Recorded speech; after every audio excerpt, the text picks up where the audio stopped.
Ângelo, você comentou rapidamente sobre essa divindade chamada Asherá, e eu me lembro da aula que você deu no nosso curso História da Bíblia a respeito da origem de Yahvé ou Javé.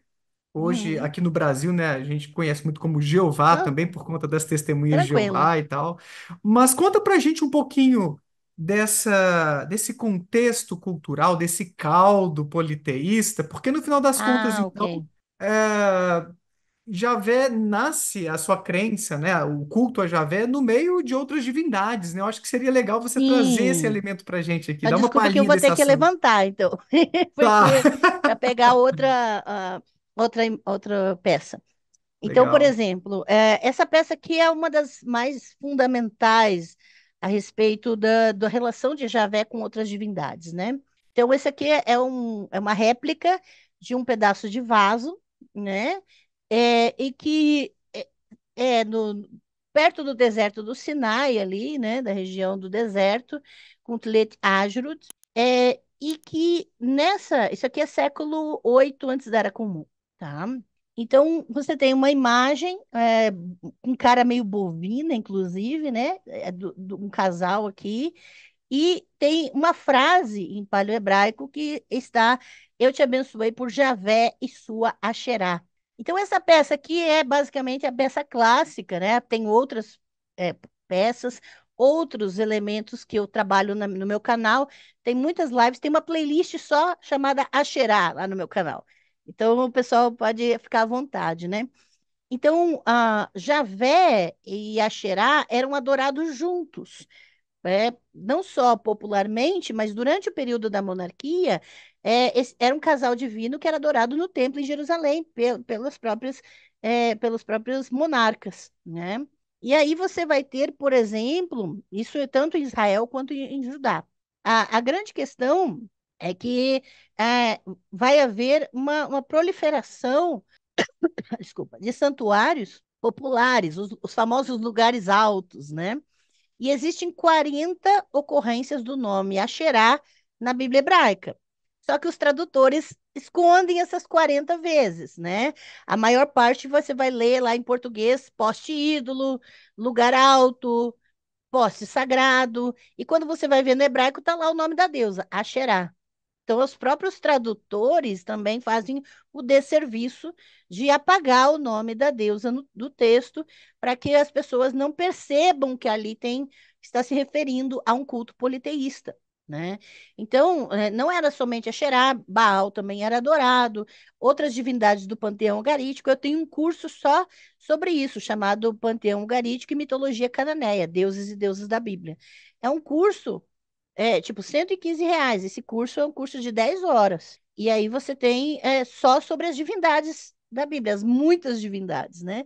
E aí você tem esse culto politeísta. Só que no pós-exílio, quando os sacerdotes tomam poder político, eles querem centralizar o culto. E aí é um passo a mais para a monolatria. Já tem uma tentativa no período de Josias, mas Josias, né, na monarquia de Judá, ele faz muito mais no sentido dos espaços públicos, para centralizar os lugares que vão dar algum retorno para ele.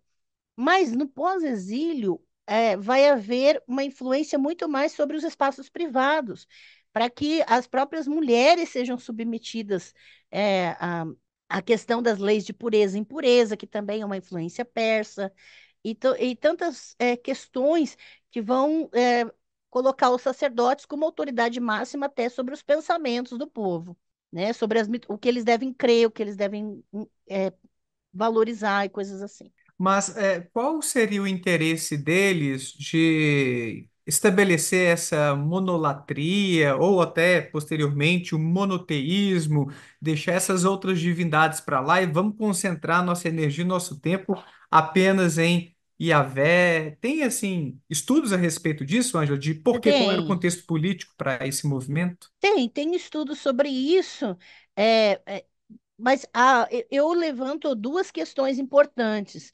Uma, a influência persa tem a ideia de que a divindade ela tem que ser uma divindade imperial. né? Então você pode crer no que você quiser na questão do Império Persa, né? Tanto que os persas são conhecidos como intolerantes, aquela coisa toda nos estudos, mas a grande questão é que eles toleram, ou seja, permitem que você tenha o seu santuário, a sua crença, mas mantém a presença deles lá e mantém a questão das trocas culturais. Tanto é que Javé ele vai mudando suas caracterizações e no pós-exílio ele é uma divindade muito mais parecida com o imperador. Então tem essa influência do Império Persa, tá? Ele vai ser parecido com a Ahura Mazda, que é a divindade do zoroastrismo, né? Outra questão importante é que existem as ofertas, e nós não estamos falando aqui de dinheiro, tá? Porque o povo lê na Bíblia sobre oferta e pensa em dinheiro, já projeta dinheiro para dentro da Bíblia, mas a gente tem que cuidar com o anacronismo, a gente tem que ver a questão cultural, a questão de como funcionava, né? E a gente vai ter as casas de tributos, sim, mas é importante entender que ofertas também eram entregues nos templos, nos santuários. E aí, quando você centraliza também para onde vão essas ofertas. E ela também envolve uma questão econômica, envolve uma questão de poder e controle também. Tanto que Javé vai sendo cada vez mais distante, uma divindade cada vez mais transcendente. Antes é, era representado por imagem, era representado sempre presente no meio do seu povo, e depois no pós-exílio ele vai se distanciando, como esse caso da a árvore estar fechada no jardim, né, a árvore da vida, assim como Javé estava fechado no Santo dos Santos, de que ninguém podia entrar lá, e essa ideia de um Javé transcendente imperial, cada vez mais distante, como um imperador, que para você chegar nele tinha vários intermediários. Então, essa ideia também é uma estratégia de controle, porque você vai assumindo que os olhos de Javé estão por toda a terra, por exemplo. Ou seja, você não o vê, mas ele está te vendo.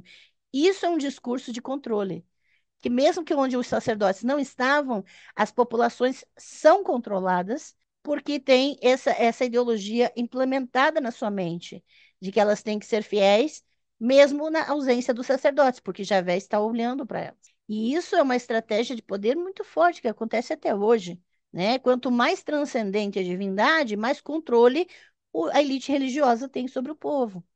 Me corrija se eu estou equivocado, mas eu tenho uma vaga lembrança de, na sua aula lá no nosso curso História da Bíblia, você mencionar que Yahvé era representado como um touro no início, ou era outra divindade que Isso foi é, acoplada a Yahvé? Me não, explica isso.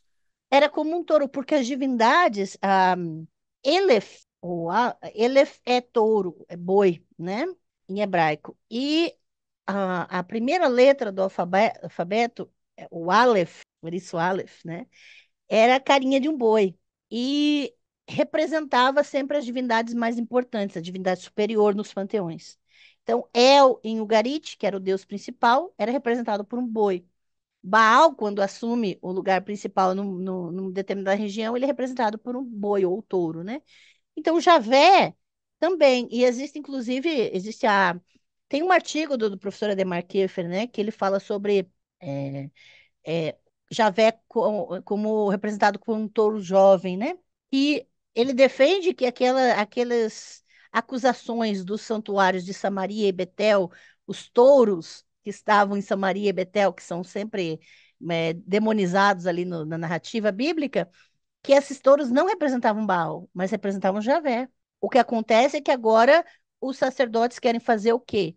Eles querem que não tenha imagens de Javé em qualquer lugar. Agora tem que dizer que Javé só está no santuário aqui, onde os sacerdotes mandam. Então eles têm que dizer que Javé agora não pode ser representado por nada, nenhuma imagem mais. Então é aqui que vai surgir essa ideia de se proibir imagens né, de Javé. Exatamente porque não podemos ter santuários concorrentes. Isso Muito é muito legal. importante. Muito legal, Ângela. E aí, bom ou não, aqui é o Daniel Gontijo. Espero que você tenha curtido esse corte. Clica aqui para ver a live completa lá no meu canal principal e para ver mais vídeos nessa pegada, não deixa de se inscrever por lá e por aqui também. Um abraço, tchau!